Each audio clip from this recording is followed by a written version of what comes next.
Ayan, hello guys! Good morning! Good morning sa ating lahat. Ayan, napakaganda ng morning kasi at least merong araw, 'di ba? And paalis ako in the next, I think meron lang akong 3 days straight and then meron akong little vacation na 3 days, no, 4 days and 3 nights. I will be staying somewhere. Char. Lilipad na naman. Siyempre na parang stress ng onte. Life update lang, mga beshi. Um, yeah, after kong mag-Houston, fully decided na talaga ako na lumipat. So, bakit ko napili yung Texas? First and foremost, dalawa lang ang pinaka-top reason ko. Number 1 is the climate. As in, maski winter, hindi siya depressing yung itsura ng Texas. Daming mga puno, ang daming mga tapos mura yung rent compare sa Ohio, and at the same time mababa yung gas, mababa, in short, mababa yung hindi siya kasing taas ng Ohio yung cost of living para mabuhay sa Texas. Compare naman dito, 'di ba? I mean, hindi siya pinakamababa, pero compare dito, mas mababa siya kaysa dito. Kasi kinumpara ko yung gas, kinumpara ko yung rent, doon pa lang makakatipid na ako. Tapos, pangalawa, mataas yung pasahod sa Texas kaysa dito. Mataas yung competitive yung nurse salary compare sa Ohio. Tapos, for sure, matataas din yung net ko kasi nga walang state tax. So, di ba? Medyo tataas. Hindi naman sobra-sobra kasi meron pa ring federal tax. Ayan, ang sarap na pag naanoan ako ng araw. Ang ganda ng panahon, guys. Pakita ko sa inyo mamaya. Ngayon, day off ko lang. 1 day off lang ako. Supposed to be, ewan ko kung mag-duty ako ng Wednesday kasi hindi pa approve yung cover. Nagpapa-cover kasi yung isa kong friend on January 1. So, hindi pa siya approve. Ewan ko kung mag-off ako. Kung hindi, edi 3 days off tapos little vacation. Mag-i-empake lang ako ng very light ngayon kasi ano lang naman yun 4 days and 3 nights lang naman ako sa Las Vegas. Yan. Yung hotel ko covered by my Delta stay yung first 2 days.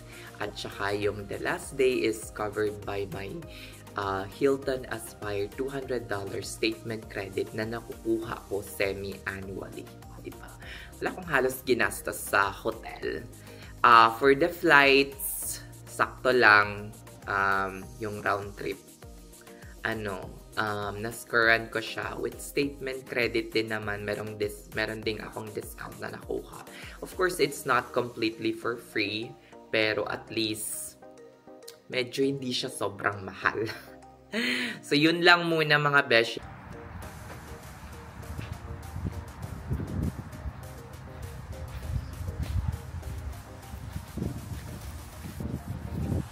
Yan guys, ang ganda ng panahon. Nakakaloka. Wow na wow talaga ako dito guys. Tingnan nyo. Pak! Ang sarap. Sarap ng panahon ngayon, as in maaraw. Di masyadong fuck. Enjoy na enjoy talaga ako pag ganito, day. May lamig pa rin, medyo malamig pa rin, pero sarap pag ganitong weather. Ganitong weather ang Texas kapag kapag winter. Diba? Kaso nga lang, ang pinagkaiba lang, meron siyang, ayun, tingnan nyo. Meron siyang mga dahon-dahon or leaves yung mga puno. Pero dito kasi wala. Parang patay lang. Yan. Pak! Siya lang. Laban muna tayo. Yan. Ayan guys. Naisa lang ko na. Balikan na lang natin after 30 minutes. 30? Mga 1 hour. Balikan natin. 12 na ngayon before ako pumunta ng gym. Balikan natin after an hour. And then, lagay natin sa dryer before ako pumunta ng gym.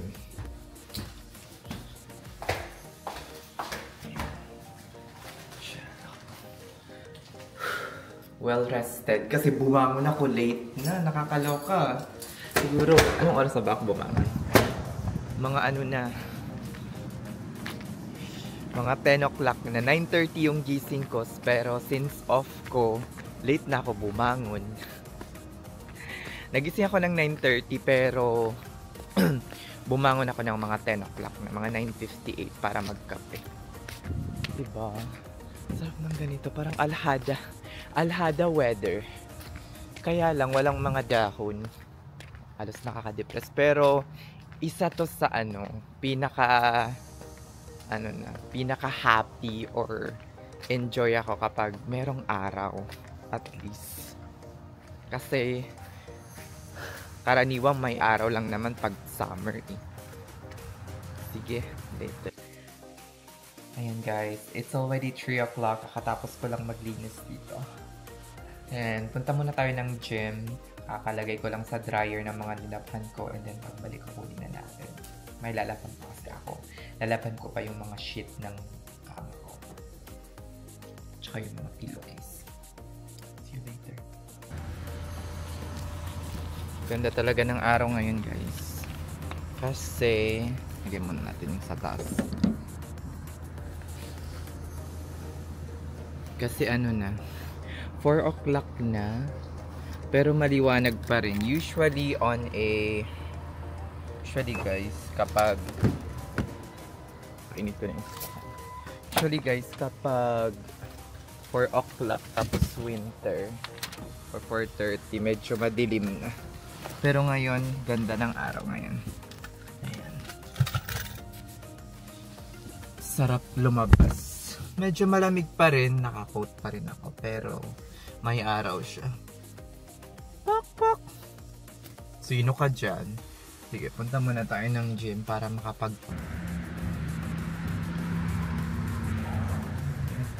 Dito na tayo guys.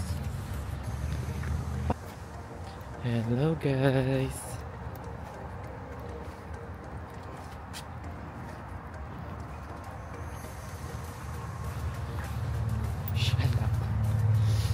Nandito ako ngayon sa Green. The Green. Bibili na ako ng food.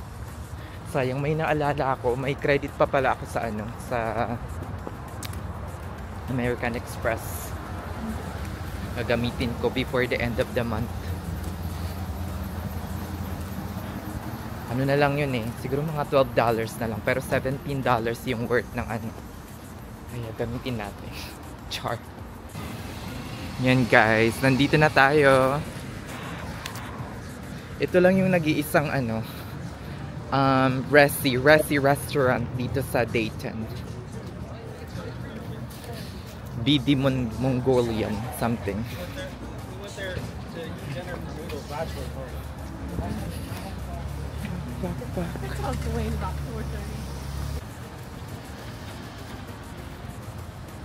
Yan guys, nakuha ko na yung food ko. Shellac. Ano siya? $17.99. Pero pwede mo nang punuin yung isang bowl ng isang bowl ng mga meat. Ako hindi ko nilalagyan ng mga gulay. Ang nilalagay ko mga lang. Puro mga meat, especially beef. Tapos lutuin ko na lang sa bahay, lagyan ko ng gulay. Mura naman yung mga gulay dahil ang mahal talaga is meat, diba? Per month meron akong $30 Resi credit. So sayang din, diba? $30, like around $360 per year na ginagamit ko.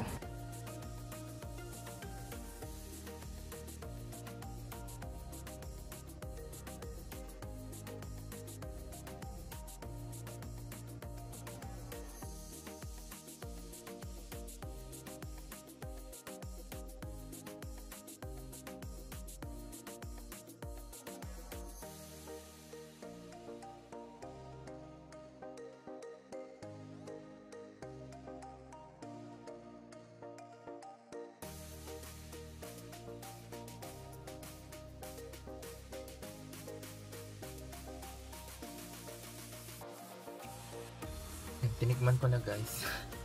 Sarap naman, okay naman yung lasa.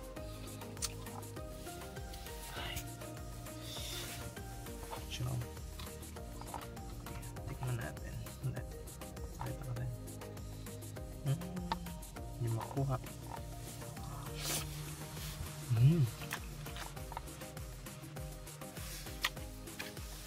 Harap.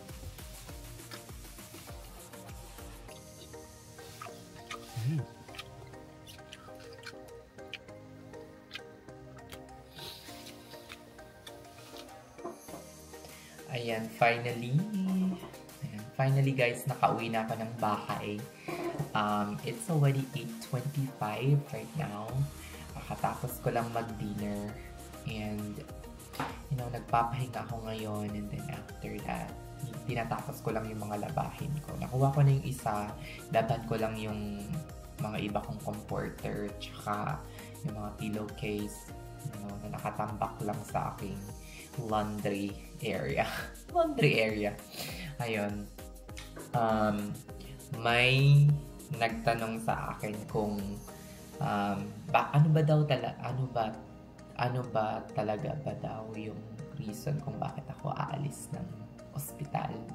Well, nasabi ko naman kanina sa inyo that yes, aaminin ko naman that I've learned a lot of things. Okay naman yung mas naging okay pa nga yung sitwasyon ko ngayon compare sa dati. Yung living or working condition ko dito sa hospital na pinagtatrabahuhan ko ngayon. Kaso lang, yung growth na gusto ko ay hindi ko siya makukuha sa hospital na yan. So, at saka hindi ko na gustong manirahan sa area na to. So, meron akong gustong ibang lugar na gusto kong puntahan. Actually, after a year pa lang, gusto ko nang umalis dito sa area na to. Kaso, natatakot ako. I'm afraid of some of the consequences kasi marami pa akong binabayarang bills. Masyado pang mataas yung parang loanable amount or balance ko doon mismo sa car ko.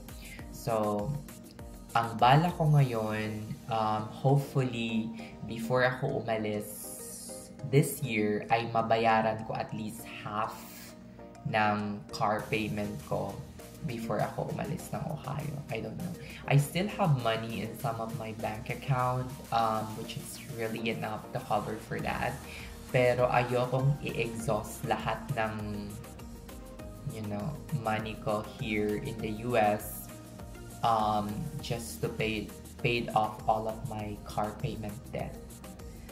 So, ayoko naman ganun na walang parang matira sa akin. Char. So, yun. Natatakot lang ako after kasi mataas din yung babayaran namin at that point. Siguro nasa $36,000 previously yung dapat naming bayaran. Pero as the years goes by, iniba nila. So we only have to pay for the amount na nagastos nila. That is divided by 36 months. And then, kunyari, kung yung nagastos nila lahat-lahat is around $10,000, you have to divide that by 36 months.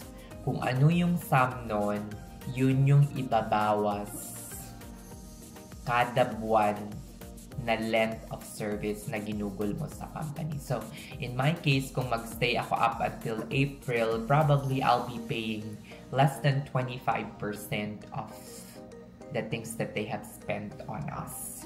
So, it's a hindi naman very, it's a big amount for me. But it's a very small price to pay compared to the benefits that I will be getting if lumipat ako ng ibang state. So, mas pipiliin ko pa rin lumipat ng ibang state, new environment, new hospital. Ayoko nang magstay sa hospital na yan because I feel that I'm not appreciated. Yun lang yun. Siyempre, gusto rin naman nating ma-appreciate tayo.